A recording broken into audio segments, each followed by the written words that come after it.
വചനവീഥിയിലൂടെ father ജെ.ബി. Puthur. വിശുദ്ധ മാർക്കോസ് രചിച്ച നമ്മുടെ കർത്താവ് യേശുമിശിഹായുടെ പരിശുദ്ധ സുവിശേഷം. അധ്യായം 1, 35 മുതൽ 39 വരെയുള്ള വാക്യങ്ങൾ. സിനഗോഗുകളിൽ പ്രസംഗിക്കുന്നു. അതിരാവിലെ അവൻ ഉണർന്ന് ഒരു വിജന സ്ഥലത്തേക്ക് പോയി. അവിടെ അവൻ പ്രാർത്ഥിച്ചുകൊണ്ടിരുന്നു. ശിമയോനും കൂടെയുണ്ടായിരുന്നവരും അവനെ തേടി പുറപ്പെട്ടു. കണ്ടെത്തിയപ്പോൾ അവർ പറഞ്ഞു, എല്ലാവരും നിന്നെ അന്വേഷിക്കുന്നു. അവൻ പറഞ്ഞു, നമുക്ക് അടുത്ത പട്ടണങ്ങളിലേക്ക് പോകാം, അവിടെയും എനിക്ക് പ്രസംഗിക്കേണ്ടിയിരിക്കുന്നു. അതിനാണ് ഞാൻ വന്നിരിക്കുന്നത്. സിനഗോഗുകളിൽ പ്രസംഗിച്ചുകൊണ്ടും പിശാചുക്കളെ പുറത്താക്കിക്കൊണ്ടും അവൻ ഗലീലയിലുടനീളം സഞ്ചരിച്ചു. ദൗത്യബോധത്തിൽ അടിയുറച്ച യേശുവിന്റെ ജീവിതം. യേശുവിന്റെ ദൗത്യബോധത്തിന്റെ തിളങ്ങുന്ന ഒരു മാതൃകയാണ് ഇന്നത്തെ സുവിശേഷം നമ്മുടെ മുമ്പിൽ അവതരിപ്പിക്കുന്നത്. ദൗത്യബോധമുള്ള ഒരു ജീവിതം എന്ന് പറയുമ്പോൾ ആ ജീവിതം കൊണ്ട് എന്ത് നേടിയെടുക്കേണ്ടതാണെന്നും എന്താണ് ആ ജീവിതത്തിൽ നിന്ന് ഉദ്ദേശിക്കുന്നത് എന്നുമുള്ള വ്യക്തമായ അവബോധവും ആ അവബോധത്തിനനുസരിച്ച് അത് സാധ്യതമാക്കുന്നതിനുള്ള ഉത്സാഹശീലവും ഒത്തിണങ്ങിയ ഒരു ജീവിത ശൈലി ഉള്ള ഒരു വ്യക്തിക്കാണ് ദൗത്യബോധം എന്നുള്ളത് കൊണ്ട് നാം ഉദ്ദേശിക്കുക.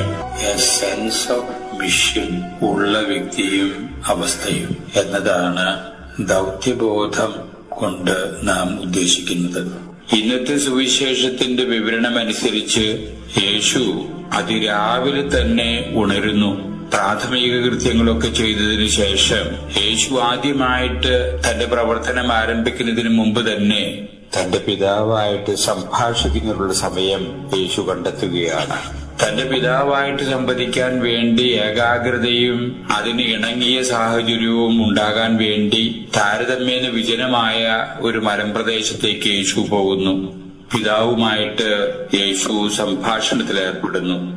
എന്നുവെച്ചാൽ പ്രാർത്ഥനയുടെ ഉന്നതമാനങ്ങളാണത്. താൻ എന്തെല്ലാം അന്ന് ചെയ്യാനുണ്ടോ അതെല്ലാം ദൈവത്തിന്റെ സാന്നിധ്യത്തിൽ അത് ഒന്നുകൂടെ അരക്കിട്ടുറപ്പിച്ചിട്ടുള്ള ഒരു ജീവിതത്തിന്റെ ആരംഭമാണ് ഓരോ ദിവസവും യേശു തുടക്കം കുറിക്കുന്നതായിട്ട് നമ്മൾ കാണുക. അങ്ങനെ യേശു പിതാവായിട്ടുള്ള സംഭാഷണത്തിൽ തനിച്ച് മലയിലെ ഏർപ്പെടുന്ന ആ സമയത്തായിരിക്കണം ശിമയോനും മറ്റു ശിഷ്യന്മാരും ഉറക്കത്തിൽ നിന്ന് എഴുന്നേറ്റ് നോക്കുമ്പോ തങ്ങളുടെ ഗുരുവായ യേശുവിനെ അവർക്ക് അവിടെ കാണാൻ സാധിക്കാതെ വരുന്നു.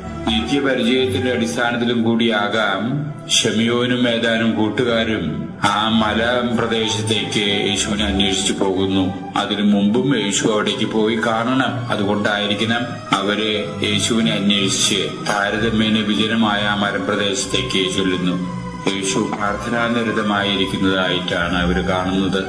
യേശുവിന്റെ പ്രാർത്ഥന അവസാനിക്കുന്നവരെ അവര് കാത്തുനിന്ന് അതിനുശേഷം ശിമയോൻ യേശുവിനോട് പറയുന്നു, ഈ ഗ്രാമത്തിലെ ചുറ്റുപാടുള്ള ആളുകളൊക്കെ അങ്ങയെ വന്ന് കാണുന്നതിനു വേണ്ടിയും ആളുകള് തിരക്ക് കൂട്ടുകയാണ്. അവർക്കൊക്കെ അങ്ങയെ കാണണം, അങ്ങയെ കേൾക്കണം, അങ്ങനെ അങ്ങയുടെ സാമീപ്യത്തിൽ വന്ന് കുറെ സമയം ചെലവഴിക്കാനുള്ള ആഗ്രഹമുണ്ട് എന്നുള്ള ആ സത്യം ശിമയോൻ യേശുവിനെ അറിയിക്കുന്നു.